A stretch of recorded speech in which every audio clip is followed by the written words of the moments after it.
में चुनावी माहौल गर्म है। देश भर में लोकसभा चुनावों की वोटिंग जारी है। शुक्रवार यानी 26 अप्रैल को देश की 88 सीटों पर मतदान हुआ। अभी भी 5 चरणों का मतदान बाकी है। इस बार एनडीए और विपक्षी गठबंधन इंडिया के बीच कड़ी टक्कर है, इसलिए सभी पार्टियां ज्यादा से ज्यादा सीटें जीतने के लिए एड़ी चोटी का जोर लगा रही हैं।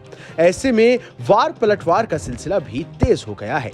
इसी के चलते अब वरिष्ठ कांग्रेस नेता राहुल गांधी ने पीएम मोदी पर निशाना साधते हुए बड़ा बयान दिया है।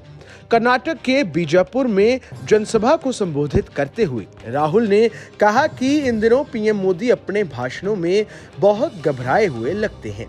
शायद अगले कुछ दिनों में स्टेज पर ही उनके आंसू निकल आएं।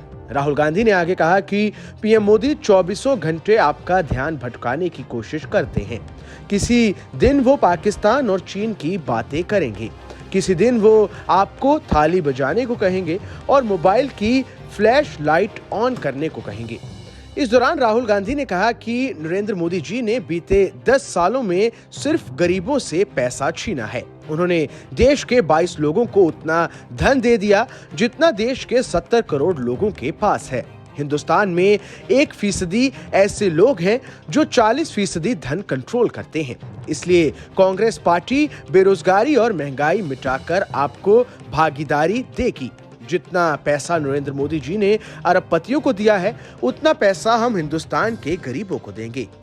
इस दौरान राहुल ने यह भी कहा कि नरेंद्र मोदी जी ने पिछले 10 साल में 20 से 25 लोगों को अरबपति बनाया है। उन्होंने एयरपोर्ट, पोर्ट, बिजली, खदान, solar wind power, defence sector सब कुछ अडानी और उनके जैसे अरबपतियों को सौंप दिया है, लेकिन गरीबों को कुछ नहीं दिया। कर्नाटक में कांग्रेस पार्टी ने जो भी गारंटियां दी थी उसे पूरा कर दिखाया है। आपकी तालियां इस बात का सबूत हैं। आपको बता दें कि इससे पहले पीएम मोदी ने भी कांग्रेस पर तंज कसते हुए बड़ा बयान दिया था, जिस पर काफी विवाद हुआ था। पीएम मोदी ने 21 अप्रैल को राजस्थान के बांसवाड़ा में चुनावी रैली को संबोधित करते हुए कहा था कि अगर कांग्रेस की सरकार आई तो वो लोगों की संपत्तियां लेकर ज्यादा बच्चों वालों और घुसपैठियों को बांट देगी। पीएम मोदी ने कहा था पहले जब इनकी सरकार थी तब उन्होंने कहा था कि देश की संपत्ति पर पहला हक मुसलमानों का है। इसका मतलब ये संपत्ति इकट्ठा करके किसको बांटेंगे? जिनके ज्यादा बच्चे हैं उनको बांटेंगे, घुसपैठियों को बांटेंगे। क्या आपकी मेहनत का पैसा घुसपैठियों को दिया जाएगा? आपको मंजूर है ये? उन्होंने आगे कहा था कि कांग्रेस का मैनिफेस्टो कह रहा है कि वो मां बहनों के गोल्ड का हिसाब करेंगे, उसकी जानकारी लेंगे और फिर उसे बांट देंगे और उनको बांटेंगे जिनको मनमोहन सिंह की सरकार ने कहा था संपत्ति पर पहला अधिकार मुसलमानों का है।